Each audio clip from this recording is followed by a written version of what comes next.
Hello, let's do a walkthrough for day 3 for Hello Jobs Part 1. Some of these steps I've already done just because they take a while, such as building the code space. So let's just go ahead and walk through and I'll let you know which part I have already done. This part, for example, starting an Autobot instance in CodeSpace is pretty straightforward. I think not a lot of people have problem from what I could gather. So new with options, you want to check scenario 1 and you want to pick a region. It's not showing the screen here, but you want to pick a region that's closest to you. So for me, I pick US West and the machine type. Feel free to pick 2-core. I'll pick 4-core just because I want a little bit faster launch time with more memory, more core, but at the same time, 4-core is going to cost you a little bit more, right? So if you're running out of free credit, feel free to just stick with 2-core. If you're have a lot of credit to go, feel free, like me, just pick 4-core. And if you're interested, here's the launch process. A lot of these kind of scroll over, so we don't get to see everything. Actually, you know what? I think this is the whole thing with the launch process. When I click on the lower right hand corner to monitor each of the steps, most of these stuff are just not interesting to us. What is interesting to us is that we want to see that the dev container have successfully been launched in our code space. And we're one of the signs we could tell is that it runs the post create command. If there's any failure in any way, you'll see red lines and you'll say, hey, you revert back to default or something like that. And once it's launched, we want to, you could close this if you want, but we do recommend that you open another terminal window and you navigate cd to the Autobot Docker Compose. You do the poetry shell, invoke build, which would take a while, and we have some initial data for you to play around with. Invoke db import, invoke debug, and here's the output of now this terminal is actually cut it over, and as you can see, because the invoke db import, it actually start to create some index. It alters some tables and stuff like that. So the output actually got cut off, but nonetheless, you can kind of see this is where that invoke db import ends.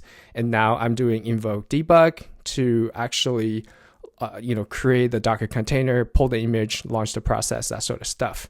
And invoke debug allows us to keep the terminal running so that you can monitor the processes like this one created and so on, which I find helpful when you're learning.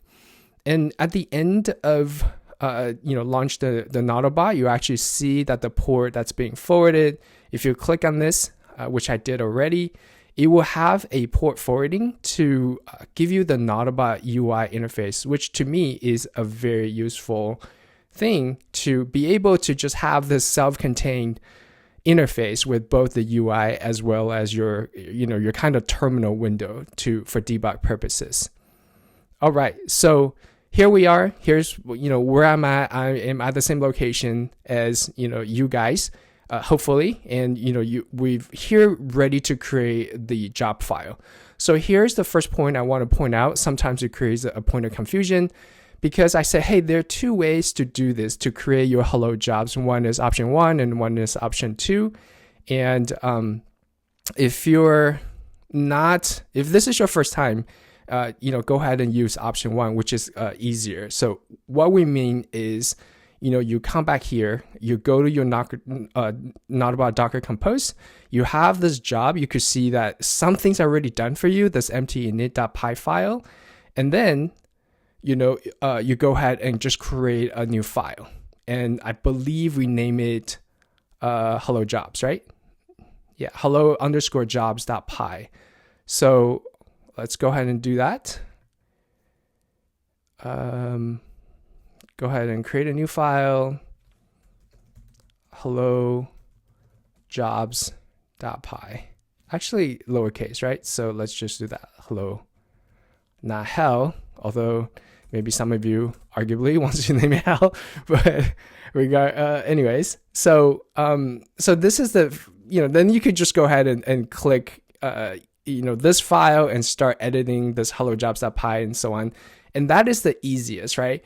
But But I do want to bring up that, initially we started with option 2, that we create a file in Docker container, because I want to point out that, this way will only work because of our Docker setup. If we look at the, I believe it was just environment. Yeah, so if you look at this Docker Compose local file, when we launch our Docker container, what we did right here was we mapped the jobs folder, where we're at right here, to opt.notabot jobs for the Notabot Docker image, right? Or the Notabot Docker container.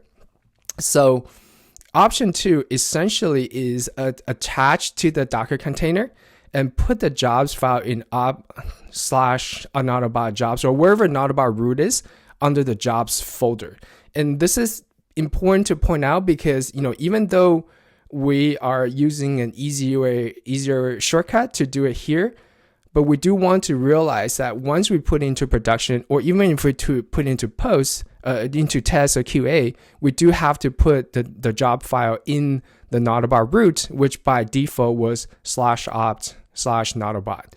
Just want to point that out just to make that clear. All right, so whichever way, and you do need to change permission and so on and so forth, so that Notabot is able to execute it.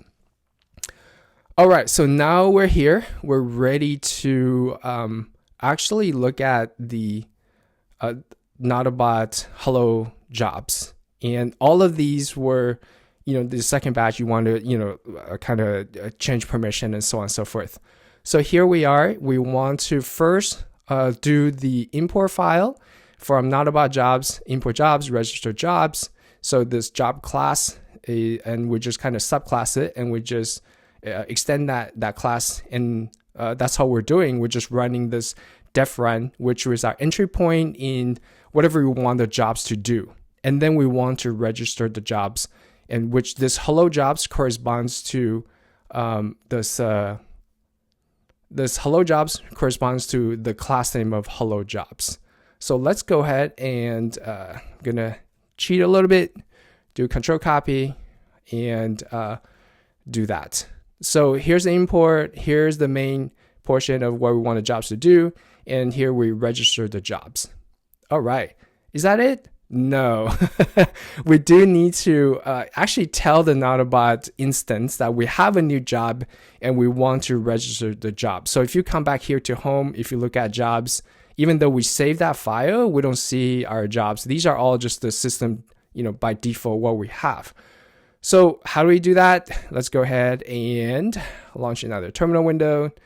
Go to Notabot Docker Compose, Poetry, Shell, and then we're in that shell where we have that invoke dash list, right? Here's our step. So we have the build, we have DB export, debug, so on and so forth. Debug is what I hate that. So debug is what we did to launch that instance, right? So what we want to do is we want to use the invoke post upgrade. So invoke post upgrade.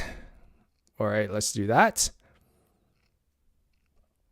And what this does is it automatically perform tasks on shutting down Notabot and relaunch it. And during that relaunch process, it will actually look for the jobs in that particular folder. Remember, we talked about how important it is to put the jobs into a particular folder. And what we're looking for, if you're interested, is this line right here where we actually successfully register the hello jobs job. So now that is there, we could go to jobs, and now we have the hello jobs that is out there. And the reason why it's a little bit colored out is because it's not active. So by default, job is not active. We have to enable. It was disabled. So now we enable it. We're going to go ahead and update it. And then we go into and just click on the run. And, by default, we only have one worker. If you're interested, this is putting into a salary queue. and the worker, which is another runner instance outside of the default Nautobot, that they will pick out this job and run. So this is an asynchronous process. But in this case, we'll do run jobs now, and voila, this job, it will redirect you to the job result, and it will say, hey, running jobs, my first Nautobot job, and job completed.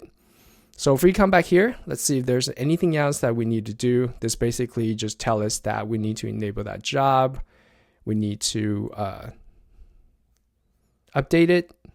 If we, so enable, update, and then we click on the run and run job, and there's our job results. So that's it. I think the biggest kind of a tricky point is actually to pick one or two for when you create the jobs. And I'm sorry if that create any kind of confusion for if you're new to jobs, but I do think it's a necessary step to actually point out the differences. So that's it for day 3. Hopefully this was helpful to you, and let's move on to day 4, which is part 2.